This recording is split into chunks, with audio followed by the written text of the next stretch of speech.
নমস্কাৰ,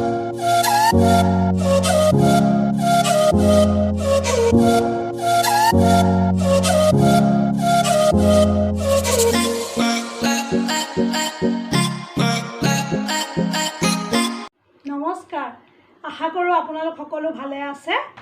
আজি মই আপোনালোকক চিকেনৰ ৰেচিপি এটা বনাই দেখুৱাবলৈ খুজিছোঁ। সেইটো হৈছে কড়াই চিকেন। আহকচোন আমি ৰেচিপিটো এবাৰ চাই লওঁ। আহকচোন আমি প্ৰথমতে ৰেচিপিটোৰ ইনগ্ৰিডিয়েণ্টছখিনি চাই লওঁ। এয়া মই 900 গ্ৰাম চিকেন ভালদৰে ধুই এনেদৰে ৰেডি কৰি লৈছোঁ। আৰু এফালে মই দুটা ডাঙৰ চাইজৰ পিঁয়াজ এনেদৰে ৰাফলি কাটি লৈছোঁ। আপোনালোকে মিহিকৈও কাটি ল'ব পাৰে। এফালে মই ইয়াত এইবোৰ শুকান মছলা ৰেডি কৰি লৈছোঁ। ইয়াত মই 1 চামুচ গোটা জিৰা, গোটা ধনিয়া আৰু চফ লৈছোঁ।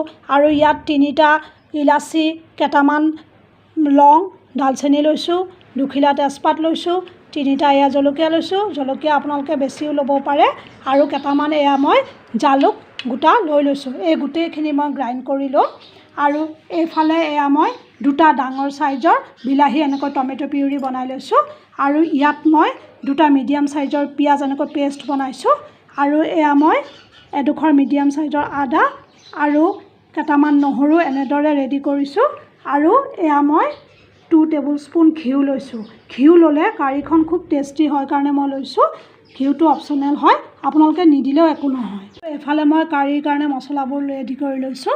মছলা মই জিৰা পাউডাৰ, ধনিয়া পাউডাৰ, হালধি, গৰম মছলা সকলোবোৰ 1 টিস্পুনকৈ লৈছোঁ। খালি মই এয়া ৰেড চিলি পাউডাৰটো 1/2 টিস্পুন লৈছোঁ, কিয়নো জ্বলা আমি কম খাওঁ। আপোনালোকে নিজৰ চইচ মতে লৈ ল'ব। আৰু এইফালে মই নিমখ 2 টেবুল স্পুন লৈছোঁ। নিমখটো আপোনালোকে নিজৰ টেষ্ট অনুসৰি ল'ব।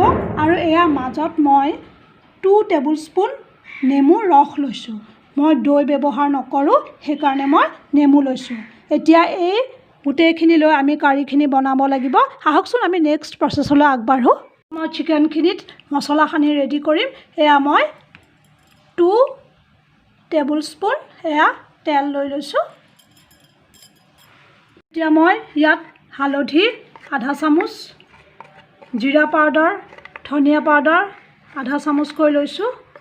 ৰেড চিলি পাউডাৰো মই অলপ লৈ লৈছোঁ এয়া। আৰু নিমখ মই এয়া 1 চামুচ লৈছোঁ। গৰম মছলা মই পিছত দিম। তাৰপিছত এয়া মই পিঁয়াজৰ পেষ্টখিনি দি দিছোঁ। আৰু ঘিউখিনিও এয়া মই দিছোঁ এয়া। আৰু নেমুৰ ৰসখিনি যে লৈছিলোঁ সেইখিনিও দি দিছোঁ। এতিয়া মই এই গোটেইখিনি সানি পেলাই ৰেডি কৰি লওঁ। এয়া মই চিকেনখিনি মেৰিনেট কৰি ল'লোঁ। এতিয়া মই আধা ঘণ্টা সময় এইখিনি থৈ দিম। আপোনালোকে ফ্ৰিজতো থ'ব পাৰে বা বাহিৰতো থ'ব পাৰে। মই ফ্ৰিজত থোৱা নাই, বাহিৰতে থৈ দিম। এই আধা ঘণ্টা সময় মই এইখিনি কভাৰ কৰি থৈ দিছোঁ। এতিয়া মই এই পেনখন ভালদৰে গৰম কৰি লৈছোঁ। ইয়াত মই গোটা জিৰা, ধনিয়া আৰু চফখিনি ভালদৰে ৰ'ষ্ট কৰি ল'ম।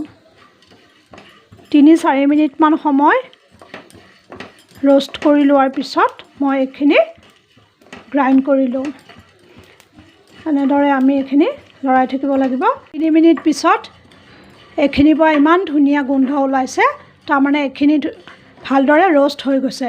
মই গেছটো ল' ফ্লেমতে কৰিছিলোঁ। এতিয়া গেছটো অফ কৰি এইখিনি মই অকণমান ঠাণ্ডা হ'বলৈ দিম। তাৰপিছত মই এইখিনি গ্ৰাইণ্ড কৰি ল'ম। এতিয়া মই এই কেৰাহীখন ভালদৰে গৰম কৰি ইয়াত মই 4 টেবুল স্পুন মিঠাতেল দি লৈছোঁ। আপোনালোকে নিজৰ চইচ মতে বেলেগ কুকিং অইলো দিব পাৰে। এতিয়া মই তেলখিনি ভালদৰে গৰম হ'বলৈ গেছটো হাই ফ্লেমত থৈ দিছোঁ। তেলখিনি এয়া ভালদৰে গৰম হৈ গৈছে। এতিয়া মই ইয়াত তেজপাত 2 খিলা আৰু জলকীয়া 3টা এয়া দি দিছোঁ।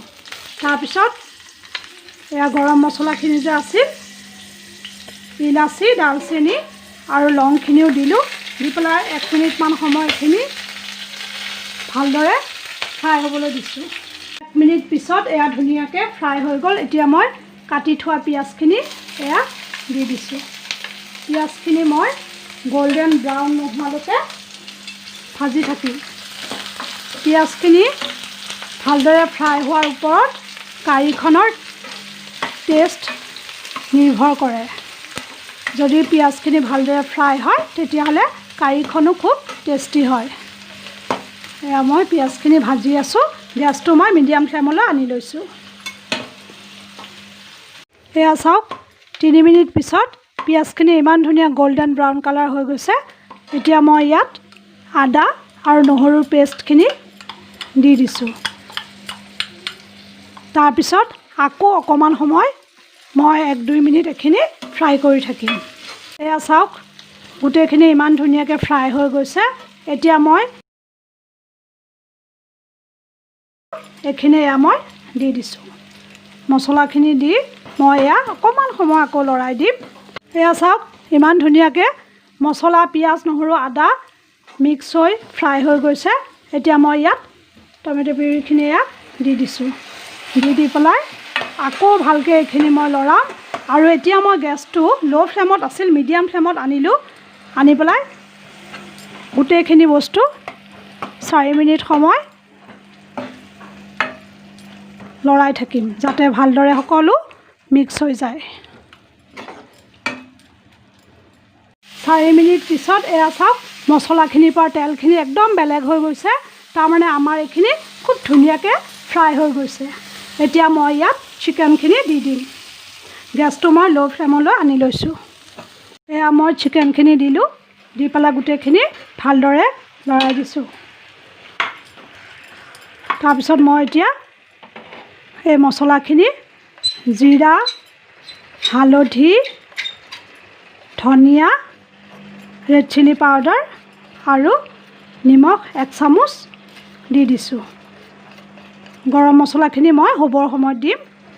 এতিয়া মই এই গোটেইখিনি ভালকৈ লৰাই 15 মিনিট সময় এইখিনি হ'বলৈ দিম। এতিয়া মই গেছটো মিডিয়াম ফ্লেমত আনিলোঁ। আনি পেলাই এইখিনি কভাৰ কৰি 15 মিনিট সময় হ'বলৈ দিছোঁ। 10 মিনিট পিছত মই এই কভাৰখন অকণমান দাঙি চালোঁ। এয়া চাওক ইমান ধুনীয়াকৈ হৈ আছে। মই আকৌ এইখিনি ভালকৈ এয়া লৰাই দিছোঁ। তাৰপিছত আকৌ 5 মিনিট সময় মই কভাৰখন দি দিছোঁ। 15 মিনিট সময় হৈ গৈছে।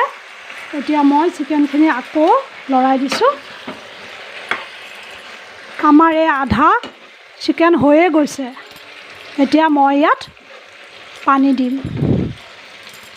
এতিয়া মই ইয়াত এই কাপটোৰ জোখেৰে 1 কাপ এয়া পানী দিছোঁ। আপোনালোকে নিজৰ চইচ মতে পানী দিব। যদি বেছি গ্ৰেভি লাগে বেছি পানী দিব আৰু নহ'লে এইটো জোখত দিলেও হ'ব। মই ইয়াত আৰু অকণমান পানী দিম। মই এতিয়া এই কাপটোৰে আৰু আধা কাপ পানী দিছোঁ। মই ইয়াত গৰম পানীয়ে দিছোঁ। এতিয়া মই এইখিনি আকৌ 15 মিনিটৰ কাৰণে কভাৰ কৰিম। এতিয়া মই ফ্লেমটো একদম ল' ফ্লেমত থৈছোঁ। থৈ পেলাই আকৌ 15 মিনিট সময় এইখিনি মই হ'বলৈ কভাৰ কৰি দিছোঁ। 15 মিনিট পিছত মই কভাৰখন দাঙি চালোঁ। ইমান ধুনীয়াকৈ চিকেনখিনি হৈ গৈছে।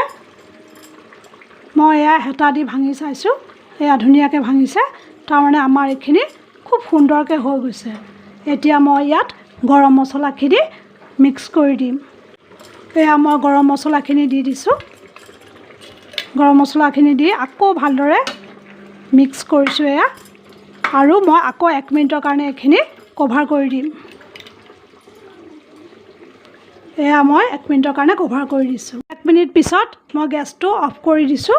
দি পেলাই কভাৰখন দাঙি চালোঁ। ইমান ধুনীয়া চেণ্ট ওলাইছে।